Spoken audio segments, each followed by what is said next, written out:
Hai semuanya, terima kasih sudah klik video ini. Bagi kalian yang baru pertama kali datang ke channel ini, selamat datang. Dan mohon bantuannya untuk dukung channel ini dengan subscribe dan berikan like-nya juga. Karena di channel ini setiap harinya aku akan upload shorts berisi pengetahuan, horor, atau misteri.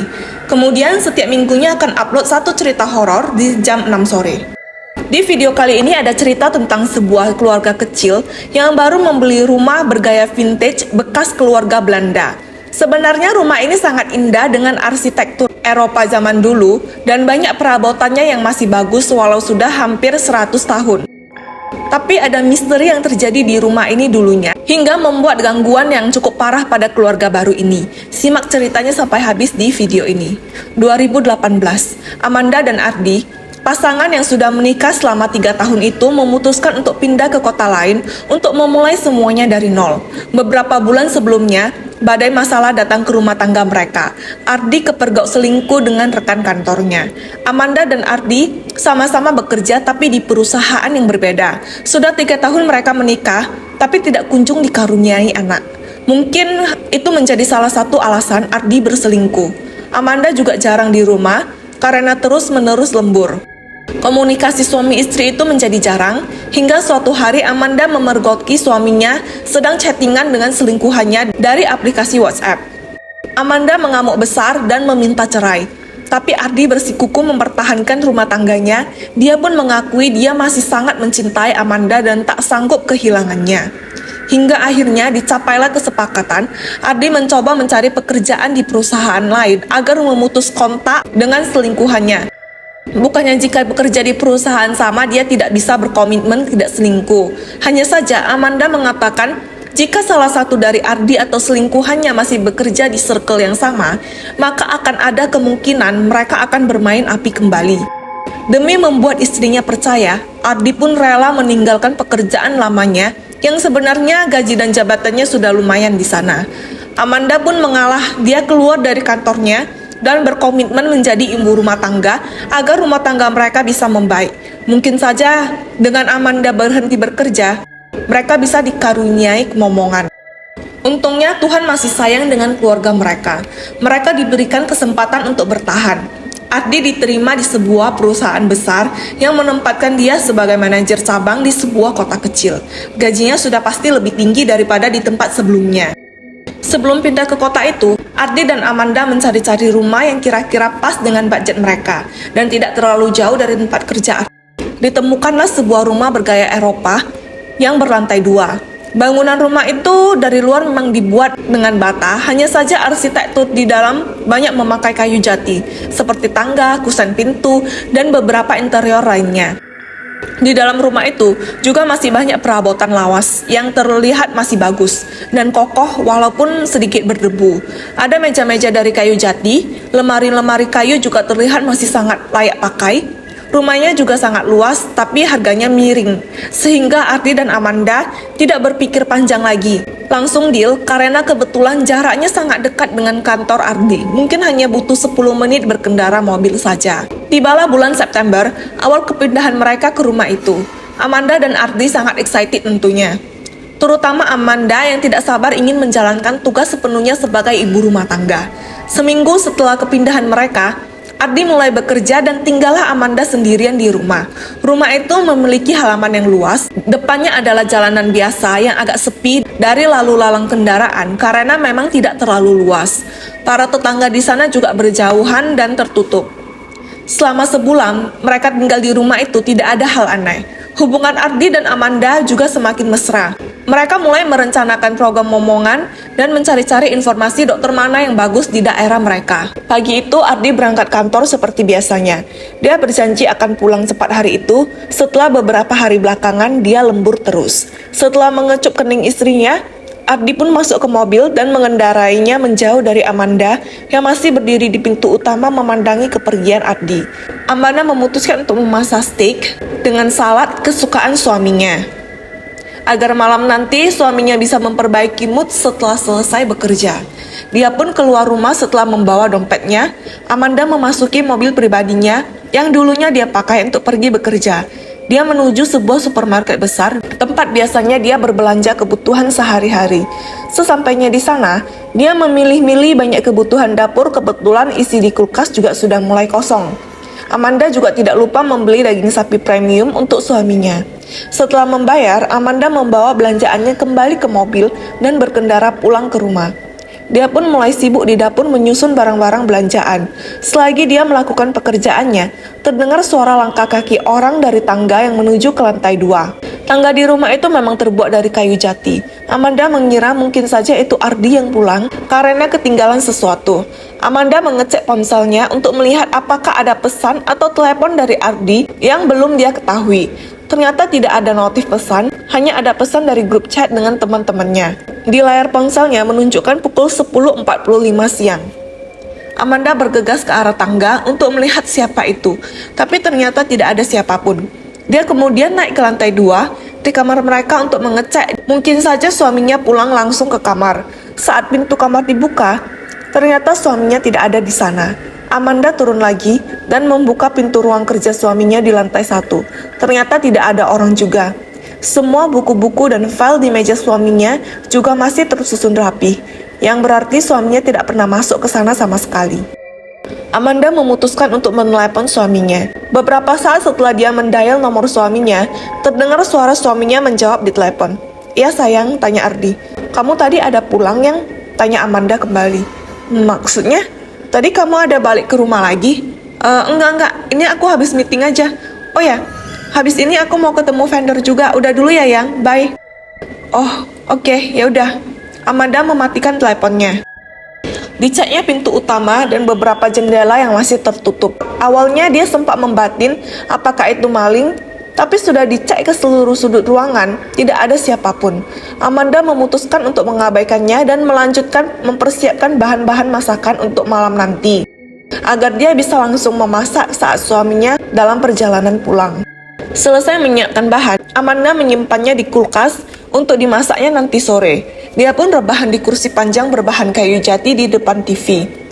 Mereka membawa TV LCD dari rumah lama mereka. Di lain sisi, Amanda sangat menyukai perabotan lawas di rumah itu dan tetap memakainya. Kursi kayu jati itu memang peninggalan dari rumah itu. Amanda berbaring di kursi itu sambil menonton acara TV. Tidak sadar, dia malah tertidur pulas. Di tidurnya itu, Amanda memimpikan melihat rumah ini dengan penerangan remang-remang. Dari jendela rumah ini dia bisa melihat suasana di luar seperti sudah hampir malam. Amanda mengedarkan pandangan ke seluruh ruangan dan tidak mendapati siapapun di sana. Ruangan itu memiliki banyak perbedaan dengan ruangan Amanda sekarang, di mana di sana tidak ada TV dan beberapa perabotan modern. Yang ada hanya perabotan kuno peninggalan rumah itu dan beberapa barang-barang vintage yang terisi di sana seperti jam pasir, taplak meja bunga-bunga, dan lain sebagainya. Tiba-tiba terdengar gedoran pintu keras dari arah pintu utama yang membuat Amanda terlonjak kaget dan menjerit. Amanda sempat takut dan ragu melihat ke pintu utama yang masih digedor dengan kasar. Pelan-pelan Amanda berjalan mendekati pintu utama. Di sebelah pintu utama, ada jendela kaca besar yang langsung menghadap ke halaman rumah. Amanda bermaksud mengecek siapa yang menggedor itu dari kaca jendela yang ditutup gorden. Baru saja Amanda akan menyibak sedikit kain gorden dari arah tangga menuju lantai 2, terdengar sebuah suara langkah kaki turun. Amanda langsung mencari asal sumber suara langkah itu. Dia pun sejenak lupa dengan ketukan pintu di depan. Dari bawah, Amanda dapat melihat sepasang kaki wanita bergaun putih dengan ujung gaun yang memiliki bordiran bunga sedang menuruni tangga. Terdengar juga suara teriakan yang menggema, "Sakit!" hingga membuat Amanda terbangun dari mimpinya. Sekujur tubuhnya berkeringat dingin. Dari arah pintu terdengar ketukan. Kali ini benar-benar ketukan di dunia nyata, bukan mimpi. Amanda segera bangkit dari tidurnya untuk melihat terlebih dahulu siapa yang mengetuk. Ternyata seorang wanita berusia 40 tahunan yang memakai baju biru. Dia sedang menjinjing sebuah keranjang belanjaan di tangan kirinya. Amanda segera membukakan pintu. "Permisi," sapa wanita itu dengan sopan. "Iya, siapa ya Bu?" tanya Amanda sopan. "Oh ya, perkenalkan, saya tetangga depan rumah. Itu rumah saya ada di depan sana," kata wanita berbaju biru itu sambil menunjuk ke arah depan tapi agak ke kiri. "Oh ya, maaf Bu, saya Amanda. Belum sempat memperkenalkan diri, kata Amanda berbasa-basi. Tidak apa-apa Bu Amanda, saya juga cuma mau kasih tahu kalau itu air keran di samping rumah sana sepertinya bocor. Dari tadi airnya ngalir terus, kata ibu yang berbaju biru itu. Amanda dan si ibu segera mengecek ke samping, ternyata benar, seperti ada sebuah pipa yang bocor dari bawah. Duh, gimana ya, kalau mau nunggu suami saya pulang nanti kelamaan, airnya ngalir terus, ucap Amanda gusar. Oh, kebetulan saya kenal tukang pipa Bu, saya bisa panggilin kalau ibu mau. Ibu itu menawarkan bantuan. Boleh Bu, terima kasih banyak ya. Akhirnya setelah ditelepon, si tukang pipa datang 15 menit kemudian. Namanya adalah Pak Basro. Dia adalah langganan ibu-ibu di kawasan itu. Orangnya ramah dan sopan. Dia segera bekerja memperbaiki pipa yang bocor itu. Ini minumnya Pak, kata Amanda mengantarkan minuman ke halaman samping rumah. Si bapak masih sibuk bekerja. Ibu berbaju biru juga sudah pulang karena harus segera memasak untuk keluarganya. Makasih Bu, ucap Pak Basro. Baru pindah ke sini Bu. Baru sebulan Pak, jawab Amanda. Wah, betah Bu di rumah ini, tanya Basro lagi. Sejauh ini sih mulai nyaman Pak. Baguslah kalau begitu. Sebelumnya siapa yang tinggal di rumah ini ya Pak, tanya Amanda lagi penasaran. Wah, ganti-ganti Bu, banyak yang gak betah. Emangnya kenapa Pak? Banyak kejadian Bu, ada yang sering sakit-sakitan hingga diganggu katanya. Diganggu? Diganggu siapa Pak? Ya itu katanya diganggu hantu di rumah ini. Maaf Bu, saya gak maksud menakuti, tapi memang saya dengar ceritanya sih gitu Bu. Amanda terdiam sebentar. Jika diingat-ingat lagi, dia memang belum mengalami gangguan besar di rumah itu. Rumah ini sudah lama ya Pak? Tanya Amanda lagi mengorek informasi. Benar Bu, sudah dari sejak zaman penjajahan Belanda dulu. Dulu ini rumahnya milik keluarga Belanda. Tapi sejak kemerdekaan rumah ini katanya sudah mulai kosong. Setelah Pak Basro menyelesaikan tugasnya, Amanda membayar Pak Basro dan si bapak pun pulang. Menjelang sore, Amanda sibuk di dapur memasak makan malam. Dia mulai membuat saus steaknya, lalu membuat salad. Yang terakhir, dia mulai memanggang daging sapi untuk steaknya. Handphone Amanda berdering, tertera di layar nama suaminya. Amanda segera mengangkatnya. Yang, aku sudah dalam perjalanan pulang ya, kata suara Ardi di seberang telepon. Oke yang, makan malam juga udah mau siap kok, jawab Amanda. Tak lama terdengar mobil Ardi memasuki halaman rumah. Rumah itu memang tidak memiliki gerbang. Amanda segera menyambut Ardi. Mau langsung makan atau mandi dulu yang, tanya Amanda. Makan dulu yang, udah lapar banget nih. Tadi gak sempat makan siang karena terlalu sibuk. Kamu tuh ya kebiasaan sesibuk apapun tetap harus disempat-sempatin makan siang, marah Amanda pada Ardi. Maaf yang, tadi memang benar-benar sibuk karena ada masalah di kantor. Ada supervisor divisi lain yang ketahuan menggelapkan dana perusahaan. Jadinya aku harus handle pekerjaan dia dan pekerjaan aku sekaligus. Loh, kok bisa sih yang? Seketika Amanda lupa dengan amarahnya dan mereka mulai bercerita tentang rekan Ardi yang bermasalah itu. Sembari Amanda menyajikan steak dan salad di mejanya, mereka mulai duduk dan menyantap masakan Amanda yang tampak lezat. Saladnya enak banget yang, puji Ardi kepada Amanda. Aku coba resep baru tadi, untung aja kamu suka, kata Amanda tersenyum.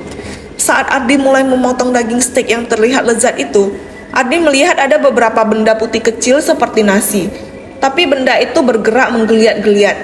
Setelah dilihat lebih jelas, itu adalah ulat. Loh yang, ini ulat, tanya Ardi terheran.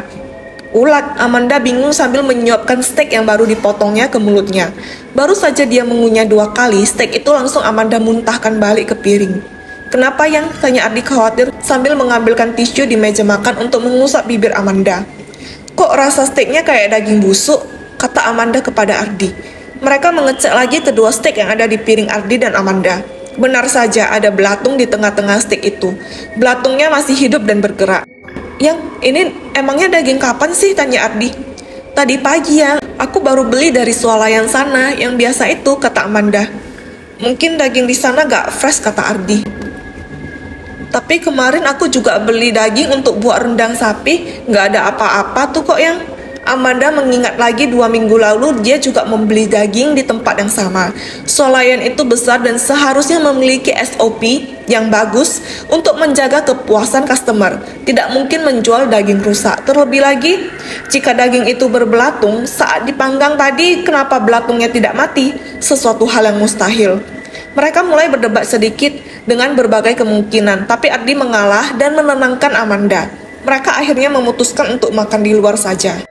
Seminggu sejak kejadian itu, Amanda mulai mual-mual dan merasa dia sudah telat haid selama hampir sebulan. Setelah dicek, ternyata benar, Amanda positif hamil. Ardi dan Amanda tentu sangat bahagia. Ardi mulai membelikan banyak fasilitas untuk kenyamanan Amanda. Dia juga tidak memperbolehkan Amanda menyetir sendiri. Dia mulai mencarikan supir pribadi untuk Amanda, tapi belum menemukannya, serta mencarikan seorang asisten rumah tangga untuk Amanda. Mereka sadar bahwa kehamilan Amanda ini adalah sesuatu berkah yang sudah lama mereka dambakan, jadi harus benar-benar dijaga. Didapatlah seorang asisten rumah tangga yang sudah berpengalaman. Usianya sendiri sudah hampir 50 tahunan. Dia dulunya bekerja untuk sebuah keluarga di rumah ujung jalan sana. Tapi karena keluarga itu sudah pindah ke luar negeri semuanya, jadinya ibu ini menganggur selama beberapa bulan. Tapi dia memutuskan untuk kembali bekerja karena suaminya sakit-sakitan dan butuh biaya. Katakanlah saja namanya Mbok Nur. Dia tinggal di kota itu juga. Amanda mengizinkan dia pulang ke rumahnya seminggu sekali di hari Minggu. Karena Ardi berjanji, di hari Minggu dia tidak akan lembur lagi dan menjaga Amanda seharian di rumah. Jadi Mbok Nur ini bisa pulang untuk merawat suaminya yang dititipkannya kepada keluarga lainnya. Seminggu Mbok Nur kerja di sana, dia membantu Amanda mengerjakan semua pekerjaan rumah. Hasil kerja Mbok Nur pun sangat memuaskan. Ardi memang tidak memperbolehkan Amanda mengerjakan pekerjaan apapun. Suatu hari, Mbok Nur berteriak dari tempat laundry di bagian belakang rumah ini. Tempatnya memang di area setengah terbuka. Dia berlari masuk ke dapur yang bertepatan ada Amanda yang sedang membuat minuman. "Kenapa, Bok?" tanya Amanda kaget sambil meletakkan botol sirup kembali. Ada hantu, Bu." "Hantu? Di mana, Mbok?" "Di sana, Bu, di tempat cuci baju. Tadi saya lagi duduk nyuci, tapi bulu tengkuk saya merinding. Terus ada suara ledakan gitu dari arah belakang. Saat saya balik badan, ada hantu laki-laki yang dahinya bolong, mengeluarkan darah." "Tenang, Mbok, tenang. Ini minum dulu," kata Amanda menenangkan Mbok Nur. Mbok Nur pun duduk dan meminum segelas air yang diberikan oleh Amanda. Sebenarnya sejak kehamilan Amanda, aura di rumah ini menjadi lebih pengap. Sehingga kadang Amanda meminta Mbok Nur untuk membawanya keluar jalan-jalan di sekitaran kompleks saat pekerjaan Mbok Nur sudah selesai. Kejadian menyeramkan juga mulai terjadi kepada Amanda. Suatu malam, Amanda merasa gelisah dan tidak bisa tidur. Dia terus membolak-balikkan badannya. Saat itu usia kandungan dia sudah memasuki 3 bulan, tapi perutnya belum begitu terlihat. Akhirnya Amanda memutuskan untuk ke dapur mengambil minum dan ingin mengambil coklat yang baru dibelikan oleh suaminya. Saat Amanda bangkit dari tempat tidur, dari celah di bawah pintu terlihat kaki orang yang berjalan mondar-mandir di depan pintu. Amanda sedikit bingung. Apakah itu Mbok Nur? Saat dilihat sudah jam 12 malam. Mbok Nur biasanya jam 9 malam juga sudah tidur dan jarang keluar kamar lagi. Amanda bangkit dari tempat tidur dan pelan-pelan berjalan ke pintu. Di pintu itu ada sebuah lubang kecil untuk mengintip keluar, seperti pintu hotel. Amanda pelan-pelan mengintip dari celah itu, dan di sana dia melihat ada seorang gadis berwajah bule dengan rambut coklat berantakan berjalan mondar-mandir di depan kamarnya. Ada luka di wajahnya yang pucat. Gadis itu juga memakai gaun putih panjang, gaun tidur bergaya Eropa yang memiliki noda darah di bagian dada dan lengannya. Amanda heran itu siapa? Apakah ada orang yang membobol rumahnya? Selagi Amanda berpikir, si gadis malah dengan tiba-tiba memutar kepalanya menghadap ke celah pintu, seperti dia tahu bahwa Amanda sedang memperhatikannya. Wajah gadis itu benar-benar pucat, dengan lingkaran hitam di sekeliling matanya. Beberapa luka goresan di wajahnya. Dalam sekejap, sebelah matanya sudah berada di depan pintu, mengintip masuk ke dalam kamar, berhadapan beberapa inci dengan mata Amanda yang membuat Amanda terlonjak kaget dan berteriak. Dia hampir terjatuh ke belakang, tapi untung saja tubuhnya ditangkap oleh Ardi, yang rupanya sudah sedari tadi bangun dan memperhatikan gelagat aneh istrinya. "Kenapa, Yang?" tanya Ardi. "Ada hantu, Yang." Malam itu Amanda menangis dan hampir tidak bisa tidur, sampai membuat Ardi terpaksa bergadang menemaninya. Sejak kejadian itu, kondisi Amanda semakin drop juga. Sampai-sampai dia mengalami keguguran. Tentunya hal itu membuat mereka berdua menjadi sangat sedih. Beberapa gangguan kecil juga mulai sering dialami oleh pasangan ini. Seperti yang paling sering adalah suara orang berjalan di tangga menuju ke lantai 2. Sementara saat dicek tidak ada orang. Lalu terkadang keran di rumah sering hidup sendiri. Peralatan makan di dapur juga sering berpindah-pindah ke tempat-tempat yang tidak masuk akal seperti ke kamar mandi, ke tempat cucian, dan lain-lain. Ada juga terkadang terdengar suara ledakan yang tidak jelas asal-usulnya. Beberapa kali pasangan ini menyuruh pemuka agama untuk membersihkan rumah, tapi tetap saja tidak ada yang ampuh. Hanya bertahan beberapa saat, tapi kemudian gangguan itu datang lagi. Puncaknya adalah saat Amanda dinyatakan hamil lagi untuk kedua kalinya. Amanda sudah dibawa ke pemuka agama untuk dipagari agar tidak terjadi hal-hal yang tidak diinginkan lagi. Tapi lagi-lagi hal itu tidak bekerja dengan baik. Suatu sore, Amanda tertidur di ruang TV sembari menonton. Mbok Nur yang melihat Amanda tertidur segera membawakan selimut untuk menyelimutinya. Mbok Nur kembali ke dapur untuk menyiapkan bahan makanan. Di tidurnya itu, Amanda kembali bermimpi seperti mimpi yang dulu. Dia seperti berdiri di tengah ruangan rumah tua itu dengan suasana di luar yang hampir sore dan suram. Kembali gedoran pintu terdengar, dan seorang wanita menuruni tangga rumah itu dengan suara langkah kakinya. Saat wanita itu menuruni setengah tangga, barulah Amanda bisa melihat dengan jelas wanita itu adalah wanita yang dulu dia lihat mondar-mandir di depan kamarnya. Saat itu wajah wanita itu masih seperti manusia biasa. Belum ada luka. Gadis itu seperti tidak melihat ada Amanda. Yang ada dia hanya ketakutan melihat ke pintu yang sekarang sudah mulai didobrak. Masuklah sekumpulan pria Indonesia dengan senapan di tangan mereka. Mereka menangkap gadis Belanda yang ingin melarikan diri itu dan diikat di ruang tengah.